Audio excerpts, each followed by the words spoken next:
അതെ, ഇതുപോലൊരു ആപ്പിൾ എടുത്തിട്ട് 4 കട്ട് ചെയ്തെടുത്തതിന് ശേഷം ഒരു സ്ലൈസർ വെച്ചിട്ട് സ്ലൈസ് ചെയ്തെടുക്കുക കേട്ടോ. തിന്നായിട്ട് സ്ലൈസ് ചെയ്തെടുക്കുക. എന്നിട്ട് ഇത് റോൾ ചെയ്തെടുത്തിട്ട് റോസാപ്പൂ പോലെ റോൾ ചെയ്തെടുത്തിട്ട് ഇതിലേക്ക് ചായ ഒഴിച്ചാൽ റോസാപ്പൂ പോലെ വിരിഞ്ഞ് വരുന്നതാണ് കേട്ടോ പറയുന്നത്.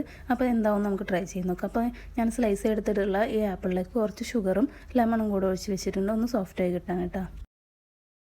അപ്പോൾ അത് അവിടെ ഇരിക്കട്ടെ. നേരം കൊണ്ട് നമുക്ക് ടീ മേക്ക് ചെയ്തെടുക്കാം. അപ്പോൾ ഞാനൊരു സോസ് പാനിൽ വാട്ടർ ഒഴിച്ചിട്ടുണ്ട്, കുറച്ച് ഷുഗർ, ടീ പൗഡർ ഇട്ടിട്ട് ടീ മേക്ക് ചെയ്തെടുക്കാം. ടീ മേക്ക് ചെയ്തതിന് ശേഷം ഇതുപോലെ ഈ ആപ്പിൾ ഒന്നിൻ്റെ മുകളിൽ ഒന്നായി വെച്ചിട്ട് ഇതുപോലെ റോൾ ചെയ്തെടുക്കാം കേട്ടോ. അപ്പോൾ ഇതാ കുറച്ച് പണി വിട്ടിട്ട് ഞാനിത് റോൾ ചെയ്തെടുത്തിട്ടുണ്ട്. എന്നിട്ട് ഇത് നേരെ ഒരു ടീ ഗ്ലാസ്സിലേക്ക് വെച്ച് കൊടുക്കാം. എന്നിട്ട് ഇതിൻ്റെ മുകളിലേക്ക് ചൂട് ചായ ഒഴിച്ച് കൊടുക്കാം കേട്ടോ. എന്നിട്ട് ഇത് നേരെ ഒരു ടീ ഗ്ലാസ്സിലേക്ക് വെച്ച് കൊടുക്കാം. എന്നിട്ട് ഇതിൻ്റെ മുകളിലേക്ക് ചായ ഒഴിച്ച് കൊടുക്കാം കേട്ടോ. അപ്പോൾ ഇങ്ങനെ ഒഴിക്കുന്ന സമയത്ത് ഇത് റോസാപ്പൂ പോലെ വിരിഞ്ഞ് വരും കേട്ടോ.